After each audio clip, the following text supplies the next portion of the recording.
एक छोटे से गांव में रामू नाम का एक गरीब किसान रहता था। उसकी जिंदगी बहुत ही सादगी भरी थी, लेकिन कठिनाइयों से भरी हुई।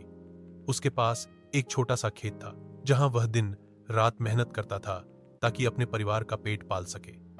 रामू के परिवार में उसकी पत्नी सीता, एक बेटा गोपाल और एक छोटी बेटी गुड़िया थी।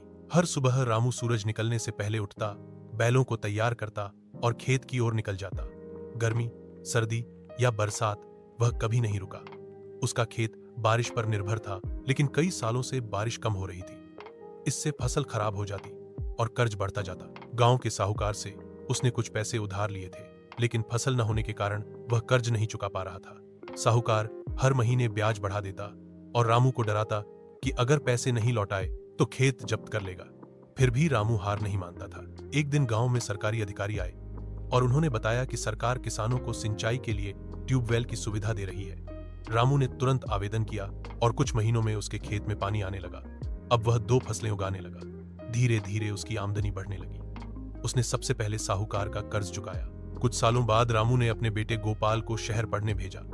गोपाल ने कृषि विज्ञान पढ़ा और गांव लौटकर नए तरीके से खेती शुरू की। रामू का सपना अब साकार हो रहा था, उसका परिवार अब खुशहाल। इस संघर्ष की कहानी ने गांव के दूसरे किसानों को भी प्रेरित किया। रामू अब सिर्फ एक किसान नहीं था, वह गांव का हीरो बन चुका था। सीख, मेहनत, धैर्य और नई सोच से जीवन की सबसे बड़ी मुश्किलों को भी हराया जा सकता है।